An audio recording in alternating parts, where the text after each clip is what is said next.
Diet করে ওজন কমানোর পরেও আমি খুব টেনশনে ছিলাম। তো কি বিষয় নিয়ে টেনশন করেছি সেটাই আজকে আপনাদের সাথে শেয়ার করব খাবার খেতে, খেতে। তো মেইনটেনিং এর খাবারে আমি আজকে একটা ডিম নিয়েছি, অল্প পরিমাণের ভাত নিয়েছি। ভাতটা যদি লাল চালের হয় তাহলে খুব ভালো হয়। তো ১ গ্লাস পানি আছে সাথে, ইসবগুলের ভুসি হোক, চিয়া সিড হোক বা লেবুর পানি হোক, আমি যে কোনো খাবার খাওয়ার আগে পানি খেয়ে নেই। আর সাথে ইলিশ মাছের ডিম দিয়ে পালং শাক রান্না করেছি, মাছের মাথা দিয়ে পালং শাক রান্না করেছি। আজকে আমার বাসায় পালং শাকের ছড়াছড়ি।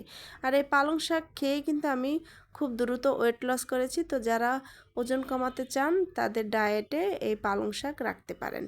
তো খাবার খেতে খেতে একটা কথা বলবো, আমি যেহেতু জেকে লাইফস্টাইল ফলো করেছি, ডক্টর জাহাঙ্গীর কবির স্যারের ভিডিও দেখে কিন্তু আমি এই ডায়েট শুরু করেছি। ওনার ভিডিও আমি প্রথম থেকে শেষ পর্যন্ত সকল ভিডিও আমি খুব সুন্দর করে দেখে তারপরে আমি ডায়েট শুরু করেছি। তো আমি ওজন ৩৫ কেজি কমিয়ে ফেলেছি।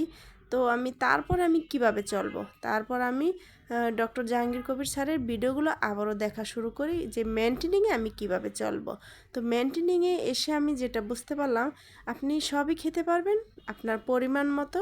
আর আগে আমি যেভাবে প্লেট ভরে ভাত খেয়েছি সেভাবে আর খেতে পারবো না। আর খেতে পারলেও চেষ্টা করলেও কিন্তু কাজ হয় না, আমি খেতে পারি না।